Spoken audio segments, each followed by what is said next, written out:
Louder? Okay.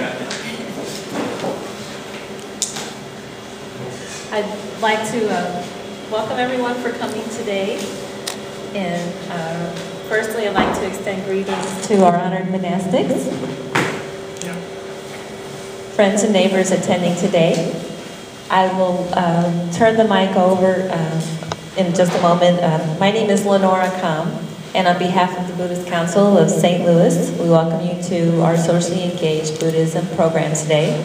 We'd like to thank Venerable Mohamad and the Guang Shan congregation for hosting us today in their beautifully remodeled temple. And I will turn the mic to her for a few remarks. Thank you so much for giving us the chance to provide our facility to all of you. And thank you for coming over. I believe today's speaker will enrich our life and give us some enlightenment how to make a good living in this earth, on this earth, and at the meantime, preserve it well for our next generation. Thank you again. Thank you for coming.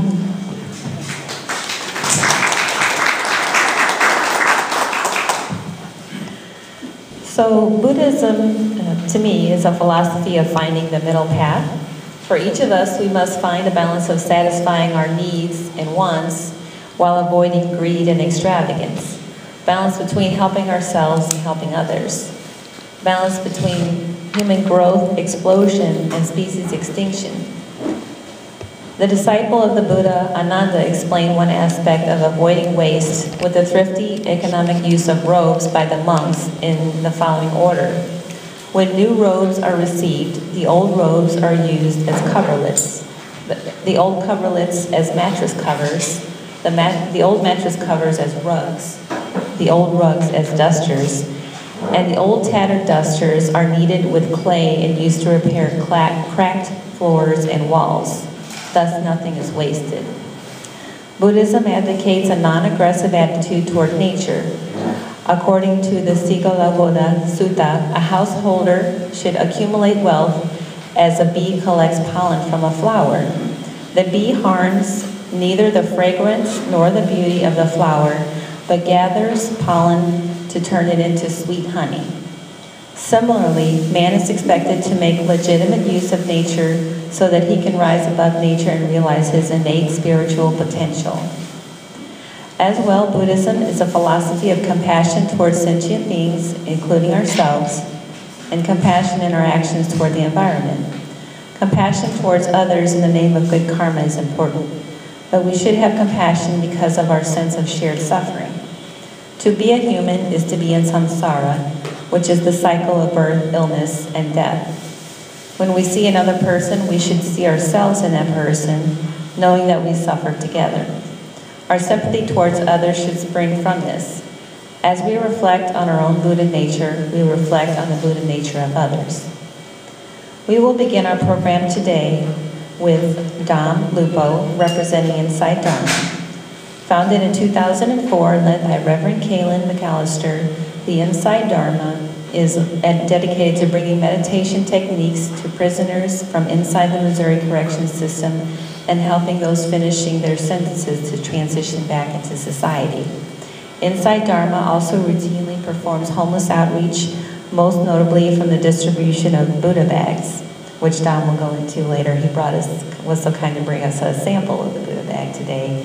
And they're backpacks stuffed with non-perishable food, personal care items, first aid, socks, and their guide called Start Here, which he also has copies of.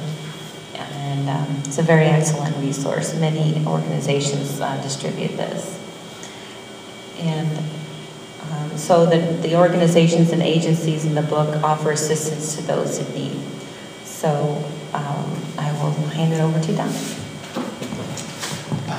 If it's all right, I won't use the mic. I took theater in college, so I can project my voice. Can you all hear me okay? All right. Well, Inside Dharma is a solely volunteer organization, and it's dedicated to offering information, support, and encouragement to incarcerated, recently released, as well as the homeless of St. Louis in the manner consistent with Buddhist principles of compassion and non-judgment. Our annual budget is usually $15,000 a year, but this year, due to the economy, we'll be operating on about $5,000, a third of what we usually work with. Our name was coined by an inmate. The inside of our name has a double meaning. It refers to both our work inside prisons and the fact that liberation from the suffering of grasping anger and ignorance begins inside one's own mind. Dharma is the way of waking up to and seeing the world as it really is, a way of acting in response to that perspective, and ultimately the liberation that comes from following the Buddhist path inside Dharma. One of our programs is the Inside Dharma newsletter. The Inside Dharma newsletter is provided free to all inmates who request it, and we provide paid subscriptions for everyone else. We mail out about 600 newsletters, and they go to every state, including Alaska and Hawaii. We have been putting out a newsletter for 10 years at 6 issues a year. It provides constructive teaching for anyone interested in walking the path of nonviolence, compassion, and right conduct. Most of the articles are provided by inmates describing their practice and what it has brought to their experience. Buddhist teachers as well provide articles and answer inmate questions. The Inside Dharma newsletter creates a sangha for these inmates, whether they have a group at their institution or not. We do all that we can do to provide them with what they need to grow in their practice. Reading material. Inside Dharma provides books, DVDs, CDs on Buddhist practices and teachings to inmates in correctional institutions, mostly to prison chapel libraries. Sometimes there are requests for information on specific questions or for non-Buddhist material, and we will get online and do our best to fill those requests. VICs. In correctional institutions for men and women in Missouri, most religious inmate groups need a VIC, a volunteer in corrections, to be able to meet. So VICs are needed for these inmates to hold Buddhist practice and meditation groups in these institutions. Inside Dharma right now has 3 VICs. We've had up to 6 at one time. We serve 5 prisons right now out of 24. So we are in big need of VICs because we have several prisons requesting them.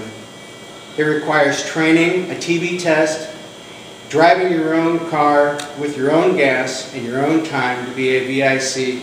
The volunteers are badly needed.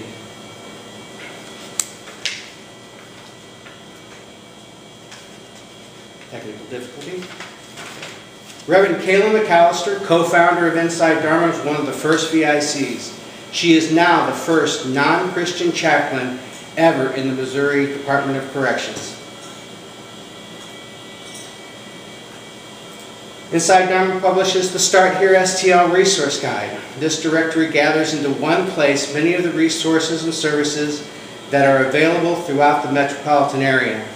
We have put out about 13,000 of these resource guides since the original printing in 2009. Each guide costs about $1.25 to produce and have been distributed free of charge widely around St. Louis. With our last printing, we did receive a grant from the Jewish community and a little monetary help from the Catholic community. Dress-out clothes. When men and women are released from prison, they are literally empty-handed and dressed in institutional clothing, which can make integrating back into society more difficult. Inside Dharma has provided complete sets of dress-out clothes to numerous individuals, which can go a long way in giving men and women a positive and dignified start to life on the outside, as well as a set of clothing in which they can find work in. We provide about 30 sets of dress-out clothes each year, in addition to other clothing donated to men at the Release Center downtown.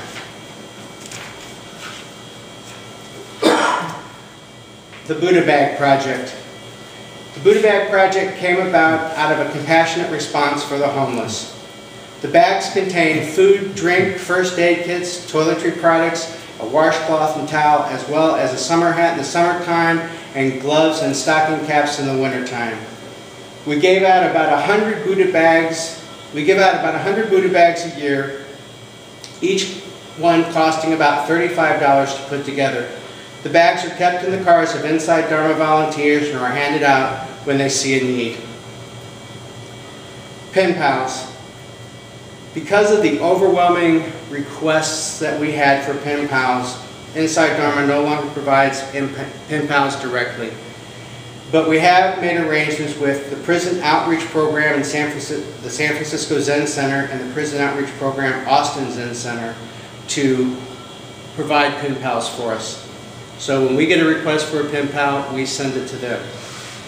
A letter to someone on the inside can be a source of inspiration, a message that an inmate matters.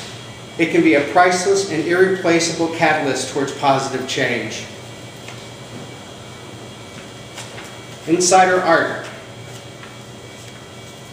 The Insider Art program is an opportunity for the incarcerated to give back. Prison can be a dark place, but these inmates find hope and compassion in participating in this program. The inmate art is donated with the understanding that all the proceeds from the sales will go to prison outreach programs. Art is donated not only from Missouri inmates, but inmates from many other states as well. One of the largest shows that we had was held at Subterranean Books, and it was a lively and successful event. And here are some of the pictures that were up for sale.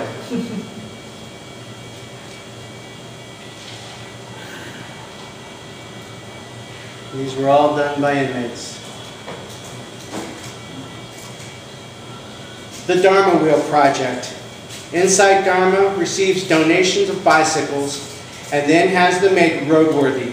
These bikes are then given to newly released and some of the homeless of St. Louis to provide them affordable transportation to those needing to travel around town for employment searches, doctor visits, or wherever they may need to go. These individuals can contact even when they need repairs. A.J. Wells, the one in the dark blue shirt, is in charge of the work that is done on these bikes. We've nearly given 100 bikes away in the past 2 years. Hopeville. Last year we started working with Hopeville. Besides the Buddha bags, we've donated heaters and fuel, blankets, tarps to the homeless tent city by the river. One of our members, Carol Corey, even created a website for the group to bring attention to their plight. And for more information on these programs and links to other sites, you can always go to InsideDharma.net. And now I'll take questions. Yes? So the Inside Dharma that you do at the correctional facilities, first of all, which 5 facilities do you go to? I hope I get this right. We go to Bowling Green, Farmington, there's one right next to Farmington, Bonterre. I can't think of the other 2 right now. So, Vandalia, I believe. Oh, the women's prison you go to Vandalia? I believe so. I know that we've donated stuff to them before, but I think Kaylin goes there. So do you have like Sangha groups there? Is that a lot? Yeah, what inmates are allowed to organize religious groups and to meet together. There's a institutional rule that inmates can't gather in groups larger than 5. So, but in the chapel as a recognized group, they can be as large as they want. So, for example, in Bowling Green, there was a very large Christian organization, and they decided to have study groups outside of the one time a week that they were meeting. Like 25 people ended up going to the hole because they gathered in groups larger than 5. And so the guards would come and bust them all and take them away. And by the time 2 groups had been taken away, the other groups disbanded, and so they weren't able to get the rest of them. But they can meet in Bowling Green. I'm familiar with that group. They had, I think, 11 who would come, And they hold a meditation, a 30-minute meditation, and then they have a teaching by the VIC, and then a discussion. And that's usually how it works in most of the camps. Could you explain a little bit more the role of the VIC, and you say you're looking for people to do that? The VIC really is just anyone willing to go through the training. The training is in Jeff City. It's just a one-day training, but it's required by the DOC. TB test is required by the DOC. And then someone who's willing to actually use their car, take their time, and spend the gas money to go there. When a group is formed, it's given a very specific time and day. And so it would be the same time and day every week. But you wouldn't know that in advance. So and that's one of the other difficulties of getting VICs. Now, we can sometimes request a time, and if the chaplain is workable, we can work it out. But we have found that in some institutions there are chaplains who are very resistant to having a Buddhist group started. By law, they can't stop them, but they can make it difficult. We've had problems with getting materials, like they're allowed to, as a recognized group, they get a certain amount of money each year to spend on supplies. We've had problems with buying the supplies, buying cushions and things like that. Not all institutions are like that. It just really depends on the chaplain. And there are some, and again, all the chaplains are Christian except for Kham. So there are just some chaplains who just really have a problem with us. Not all of them, and not even most of them, but some of them. Any other questions? Yes, sir. So these meditation groups, do they have to run under the Buddhist name, or can they also have meditation groups that are sort of non-denominational? It has to be a recognized religion. Okay. And fortunately, the U.S. government recognizes a bunch of different religions. The DOC recognizes Wiccan groups, the American Indians. So all these different groups can form a group and practice once a week. And I guess I'm asking because I'm wondering whether like a non-denominational meditation group might be, let's say, for inmates who are interested in meditation but don't want to go the Buddhist route immediately. Right. I don't know. Yeah, it would have to fall under, okay. For it to be a recognized group, it has to fall under some religious context. So there's no provision for anything like that, like mindfulness-based stress reduction, MBSR techniques and things like that? No. That's not available to prisoners? No. Under other programs? My understanding, any other kind of program like that has to go through Jeff City, has to be, examined, and there has to be a definite advantage for the DOC, and given the cost of running, and they would have to run it. I mean, because there are drug programs, there are, what's it called? They're restorative justice. Yeah, restorative justice programs. There's also thinking era programs. There are all kinds of different programs that are meant to be like self-help programs that the DOC does fund and recognize. But none of them really deal with stress reduction. Yes, sir. You gathering any data on recidivism rates or whatever to demonstrate? No, we don't. And one of the reasons is there's really no data kept on that. I mean, there are very, very few prisons across the country that allow that. Even just on the regular prison populations, they don't collect that kind of data? No, they don't collect data on who meditates and who doesn't. But who returns or not? Yeah, they do. Recidivism rate is usually tracked by offense. So they track how many times a burglar commits another crime, or a violent offender commits another crime. That's how they track them. Yes, sir. I saw Dharma Brothers, a documentary about some Goenka-style Vipassana retreats that were held in prisons in, I think it was in Alabama, if I remember correctly. And there was some talk at the end of the movie that there would be attempts to spread that to other areas of the country.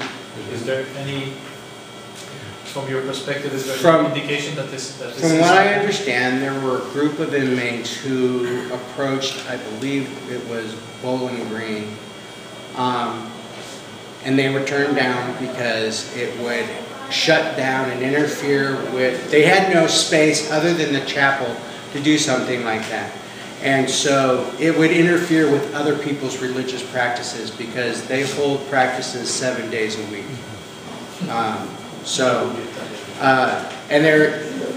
And the Missouri prisons are so overcrowded. I mean, there is no really extra space that's not being used. So Vipassana would, I mean, since they have to like be there for days, I mean, it would be really difficult for them to do. Plus, Missouri is a very, as far as the DOC goes, it's a very conservative state. And we would really need someone who is extremely open-minded in Jeff City, in the DOC, to allow something like that. Because something like that would probably not be up to the warden of a particular prison. It would have to be approved by the main DOC office. Do you know that there's now a guy at the DOC who's the head, whose name is George Lombardi, who is really an open-minded guy? I've heard that. He's really, if you're going to succeed at any point in time, he'd probably be the person that you would succeed with regard to that.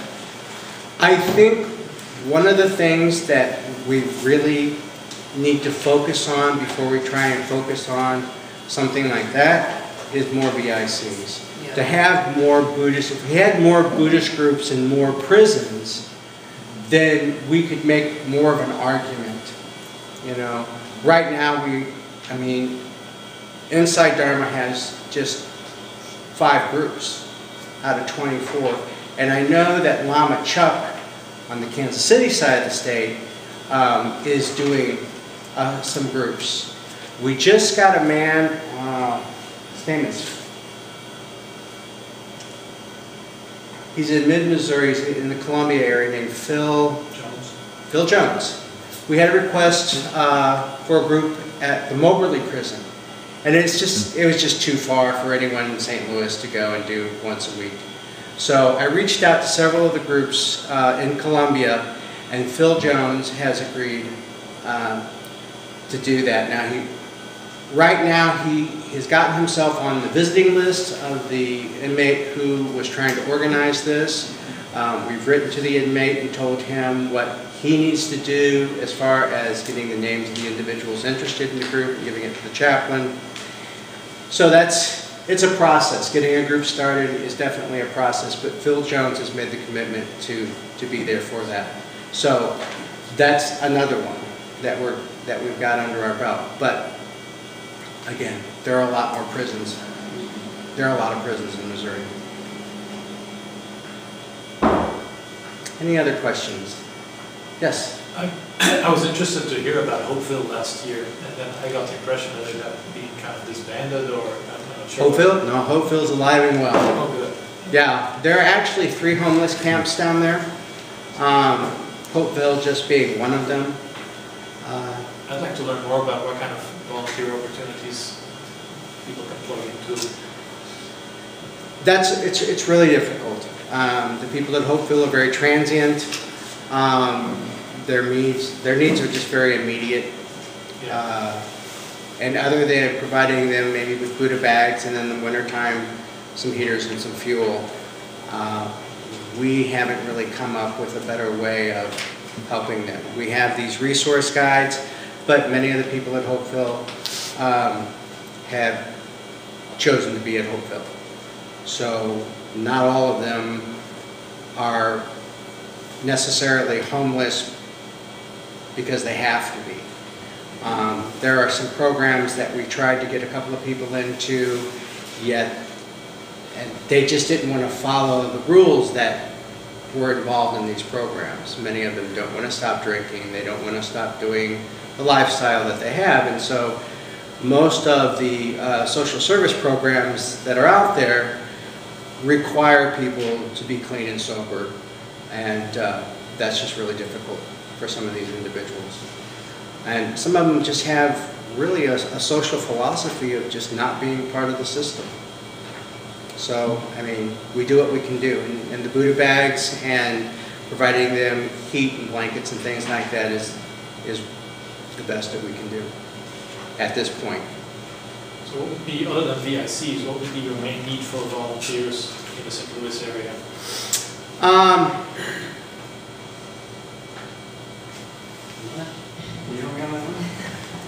What do you think? What would be our biggest need? Funding is always one of our biggest needs. I've got more time than money. That has been really the main. The funding has really been the main stumbling block in our organization. Fortunately, whenever there was something that really needed to be done, money appeared, which is just a wonderful thing. And but we've had to cut corners. Right now, we've had to stop sending books directly to inmates because of the cost. We've had every institution's mailroom can have a different policy as far as books coming in. And so we've had quite a few books returned to us at our cost, and because it wasn't allowed in for some reason. So what we've gone to is just sending the books to the chapel library so the inmate can just check them out, because that way we know that they can be accepted. Mailing to an individual inmate, again, every institution seems to have a different mailing policy, and so sometimes they get through, sometimes they don't, and it was just costing us too much money. Do inmates have access to the internet? No. Ever? No. But some things could be printed out in the prison for their use or something like that? We can, well, not in the prisons, but we, like again, sometimes people will have a specific question, we'll go online, print the material out, and send it to them. Fortunately, as an organization, we can put any number of pages into a package and send them to the inmate.